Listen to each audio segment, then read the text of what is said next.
And one thing I learned a long time ago was never to ignore the red flags in the beginning, or they'll be the same reason they end. Shh. Welcome to the Secret Life Podcast. Tell me your secret. I'll tell you mine.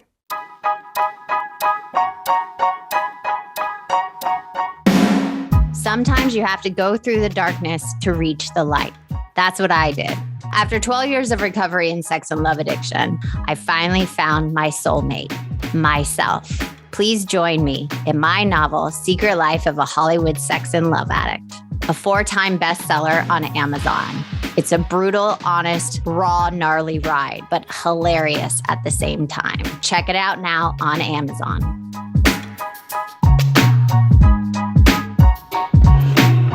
Welcome to Secret Life Podcast. I'm Brianne Davis-Gantt. Today I'm pulling back the curtains of all kinds of human secrets. We'll hear about what people are hiding from themselves or others. You know, those deep, dark secrets you want to take to your grave, or those lighter, funnier secrets that are just plain embarrassing. Join me each week to take a deep dive into one subject, exploring the how, what, when, where, and why of it all. Get ready for a more focused, more revealing journey in the human experience. This is a new chapter of Secret Life, and I'm excited for you to join the ride. Today, we are talking about, dun, dun, dun, red flags. Yes, I'm telling you, red flags are not telling us to march down and join the parade. Red flag, green flag, red flag, stop, stop, stop, stop. Here are some things I love to hear. These quotes: if you ignore the red flags, embrace the heartache to come. When all you know is fight or flight, red flags feel like butterflies. They're the same thing. Don't let loneliness and desperation make you ignore the red flags. Ignoring them won't make them disappear. It will make them hurt worse, and it will fall and be painful. I wish the pain of betrayal was as easy to ignore as the red flags that forewarned it coming. And one thing I learned a long time ago was never to ignore the red flags in the beginning, or they'll be the same reason they end. And I also love the good one is red flags doesn't mean to join the carnival ride. Like, here's the thing with red flags. We know all of them, right? I can list a bunch of them for you right now. Red flags for people, they use the past against you. They expect more from you than they give. People don't take responsibility for themselves. They talk about themselves too much. They have unrealistic expectations. They talk about their ex. There's toxic behaviors in the past. They make it selfish. They have an ignorant point of view. They're dishonest. They don't respect boundaries. They make you feel bad about who you are. They don't feel emotionally safe or available. They have different goals in their relationships. I mean, we're talking all relationships. Red flags for family members, friends, loves, dates, anything. So we know those red flag relationships, right? Jealousy, refusal to compromise, lack of communication, controlling behavior, lying, excessive criticism, codependency, lack of support, abuse, unable to be flexible, substance abuse can be one, addiction can be one. That is a red flag. I am a recovering addict, so I know that is a red flag, and not respecting boundaries. So all of those things, like I just said, are red flags. All us humans have some kind of red flags, or we're working through them. But I like to talk about the red flags people don't talk about. I like to talk about the red flags that aren't as glaring as the obvious things, right? So when I look at red flags and when I work with people with red flags, one of them, I'll do a client that I'm working with right now. She's dating, she's online dating. And one of my red flags with her is she has this new dialogue, right? The therapeutic dialogue, the self-awareness dialogue. I actually think it's a really big red flag when you start on a first or second date and the person is using that dialogue a lot.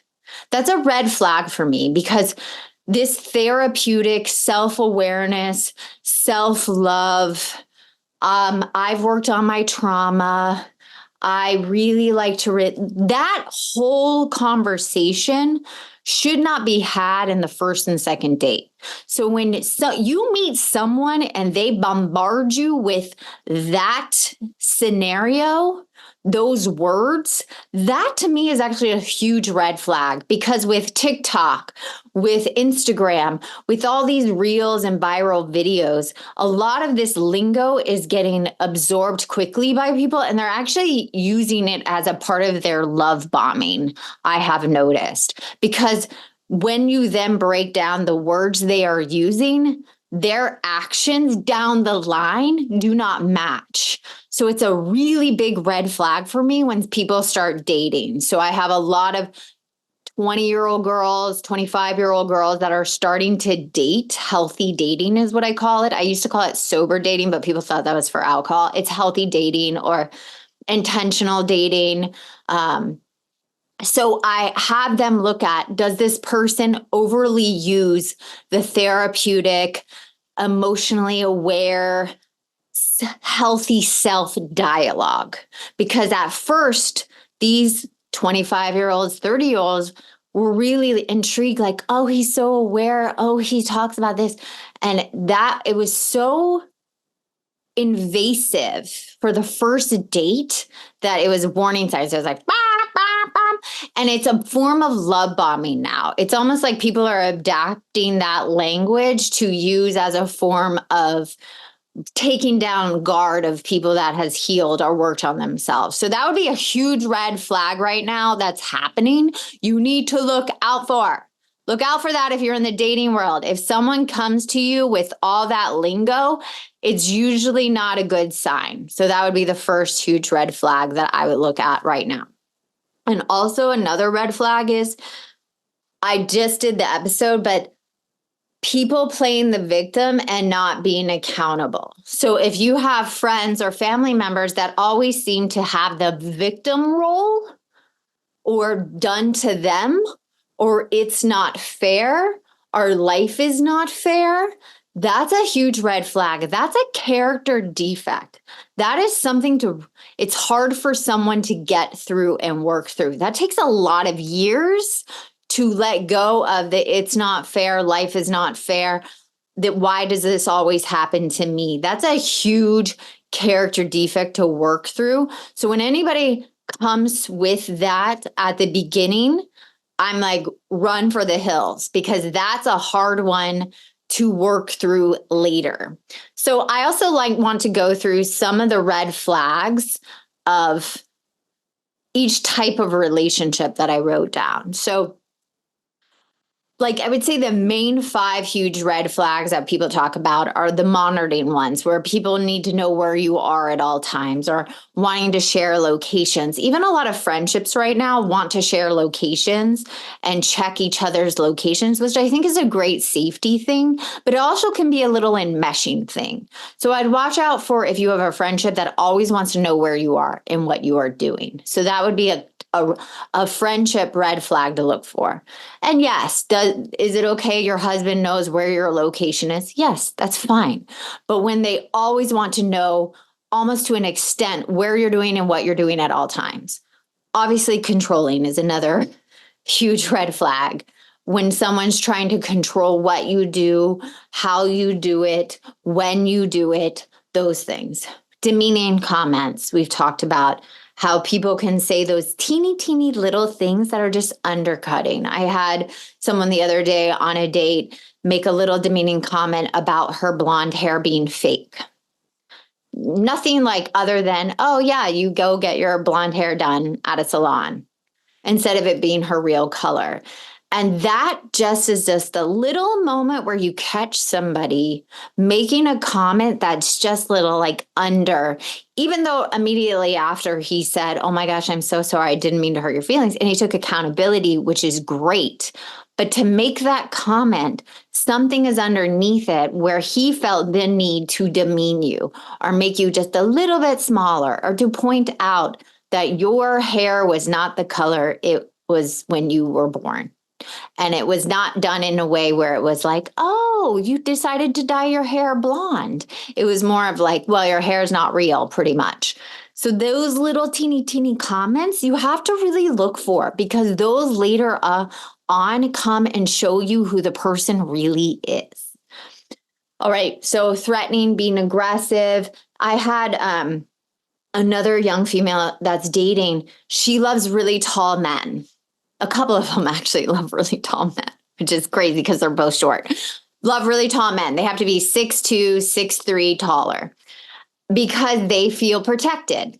We were discussing it and breaking it down, and they were saying because they feel this need to feel protected, feel the manliness, and them being the smaller and not and so when they go out into the world, that people would see that they can't be fucked with because they have this big man with them and protecting them, and that they're like the gentle giants, but out in the world they're more aggressive. And I said, that is actually not a great thing, that you want them to look out in the world as aggressive, because that already creates a wall for you to disconnect from other people in the world.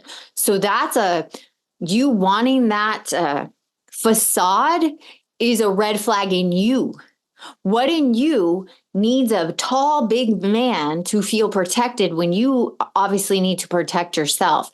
And then we even broke it down further that it was a red flag for her, that she wanted to look almost and be almost childlike to this taller, more bigger individual. So that was a red flag that I had to work through with her, that she held this belief that she couldn't take care of herself. She needed this aggressive male to protect her and keep her disconnected from the world. So that was like a red flag I worked on with her. And then the last one, obviously, is jealous and possessiveness. You cannot be in a relationship where there's jealousy. Yes, you can be like, oh, my boyfriend is talking to him. Oh, that makes me a little, yeah, okay, that's fine. But if it keeps happening over and over again, you have to think, is that person trying to make me jealous? Is there reasons? They have a lot of girlfriends. There's that saying that I would rather, deal with major drama than know that she's just a friend. Because just a friend, I believe, with opposite sex or the people you're attracted to, no one's just a friend. Someone usually wants to fuck somebody else. So I don't really believe in just a friend situations. That's just my belief. Listen, I'm a recovered sex and love addict, so that's where I come from. Everybody has their own beliefs. But the just a friend aspect, I don't believe that you should go around and have a bunch of people you're attracted to be your friends. There's something there you're getting from them to make your partner jealous or put that in the air. That's a huge red flag for me. If you are dating someone and they have a lot of friends they're attracted to or could be attracted to or are attracted to them. So those are the gists. But let's go. I love working with married couples because you miss the red flags in married couples. So, one of the married couples I'm working with now is overly, one partner withholds sex and one partner wants sex. And that's a red flag. Why are you withholding sex? What in you is using that as a power? And what are you in wanting so much sex to think you're connected? And that is a red flag. So let's go through some more things that are a red flag. The wanting it to be quiet all the time is a huge red flag, like unrealistic expectations on a family, in a marriage, wanting that person to fix you all the time, wanting them to know how you're feeling at all times. If you're sad, you want them to be sad. That's when I have to deal with, like, he doesn't understand my sadness, or I want him to be at the same level as I am. And I always say, if someone has a feeling doesn't mean you have to have the same feeling they are. And a healthy marriage and relationship, to a good green flag is you can be sad and I can still be happy. And that is a green flag. But if you're sad and then I'm sad, that is a red flag for this relationship. So that was one in the marriage department that I'm dealing with right now. All right, let's do red flags with a narcissist. Oh my God, there are so many. It's the domineering, it's the controlling, it's the revengefulness, it's the cameras all over the house situation. I'm dealing with another client right now, not wanting to go to the grocery store, isolating from family and friends is a huge red flag. And those little moments of like, no, I don't want to go on vacation with that family. Let's just go. No, I don't want to go to that party. Let's just stay home. Not joining in this social intimacy around you, keeping isolated. That is a very narcissistic red flag in a family situation. Red flag friends. Oh, this is a good one. Let's do this one because this one took me a long time to learn. Anybody that tries to humiliate you, reject you, flake on you, talk down to you, use the length of your friendship that you've been friends for a long time so they can talk to you any way they want to. They don't like to listen to your problems. They don't like to apologize. You're the only one that makes an effort, especially to hang out. You always feel like they're kind of criticizing you. They compete with you about everything. So if you say, oh, I had a bad day, they're like, oh my God, my day was worse. Oh, this date was great. Oh, my date was better. It's always that one up thing. They compare themselves, or they say they just always have to one up you in one little sense. They have a hard time celebrating your wins. One of my clients, she got a big job. She's been out of the workforce for so long, and her best friend of 20 years could not celebrate with her. All she wanted to do was, oh, my other friend does this. Can you then introduce her to the company? It wasn't like, congrats on your new job. Way to go. That's a huge that you went back into the workforce and making that much money. It was like, oh, great. Now you have an opening for my other friend. It was like, wait, what? I can't get your other friend a job. You didn't even say congrats. Let's say they always want to blame you for things. They will bring up stuff in the past that you didn't show up for them. You feel drained after getting off the phone. I call those energy vampires, energy rapists. You just like, ugh. They empty your tank, and they always ask you to do something for them. I have 2 roommates right now. One always asks to do something. Can you do this? And the next day she's like, oh, can you send me this? Oh, my work, I need you. Can you do this? And it's like, that is a red flag in a relationship if you're always picking up the pieces for your friend. And the last one that drives me crazy in friendships is insulting jokes. Anybody that makes jokes at your expense and gives you a hard time, not a friend. Not a friend, because jokes are actually a real form of how they feel. And they do it to just make you feel a little bad about yourself. So watch out if people are like, I'm just joking. God, everybody's so sensitive these days. This cancel culture. It's like, no, it's called being aware and not hurting other people to make yourself feel better, or not hurting other people to get a laugh. So that's a huge one that's still going around that I hear about, that I have to poke holes. Like, yeah, that's not nice. Why would you allow them? Yes, they think they're being funny, but that's not nice. All right, let's do the last one. Online dating. I know we talked a little about the using the words of therapeutic, but another thing that I've seen on the online dating world is also that toxic positivity. It's kind of like the therapeutic, but it's the toxic positivity. Like, just be happy, just be great. I'm living my best life. Then it's all the travel pictures and the shirts off pictures and all that stuff.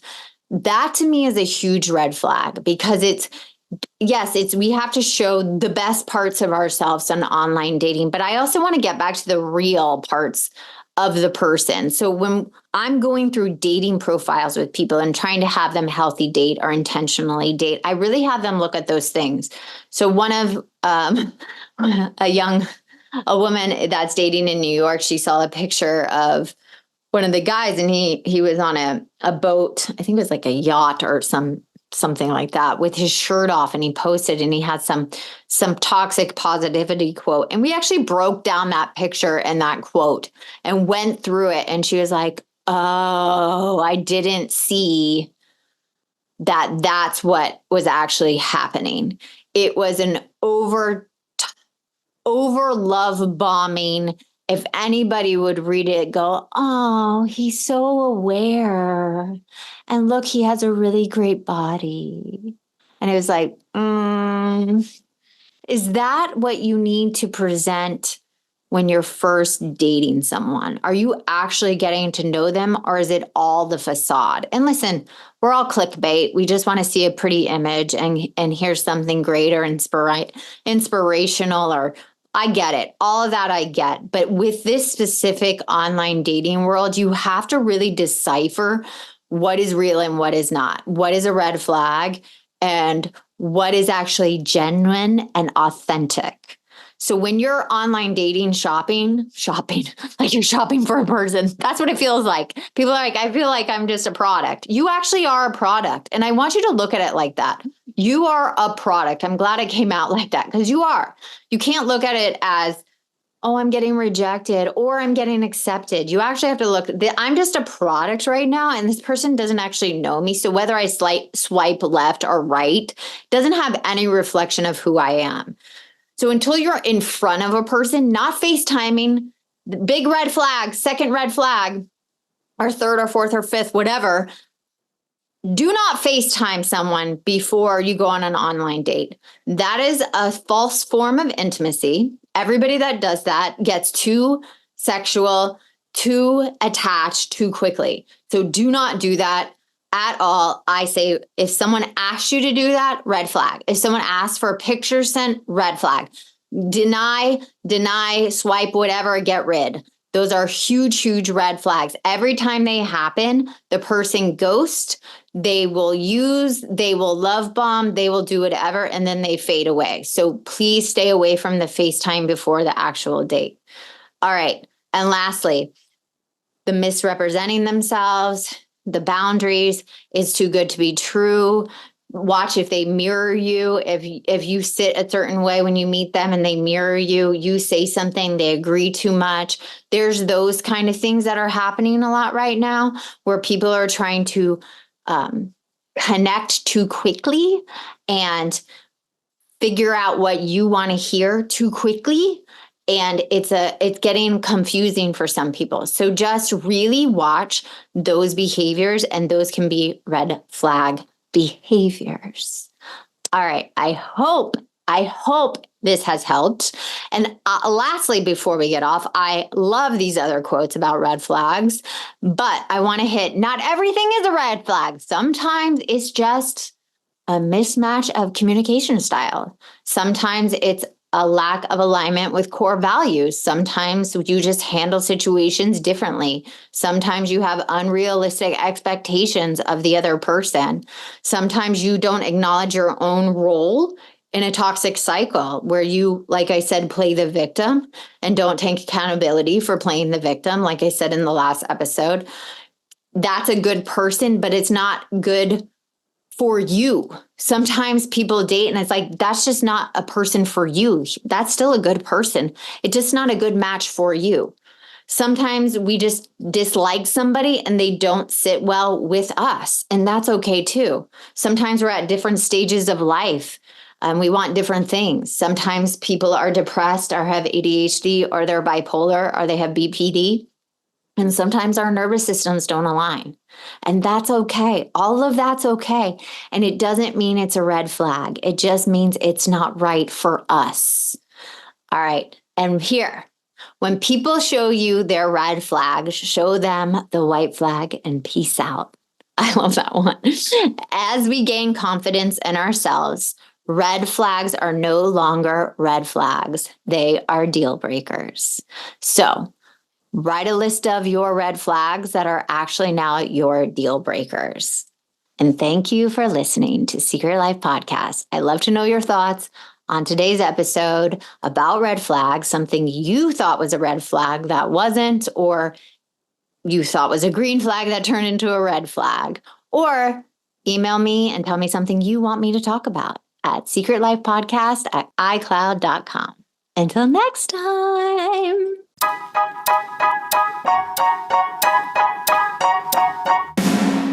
Thanks again for listening to the show. Please subscribe, rate, share, or send me a note at secretlifepodcast.com. And if you like to check out my book, head over to secretlifenovel.com or Amazon to pick up a copy for yourself or someone you love. Thanks again. See you soon.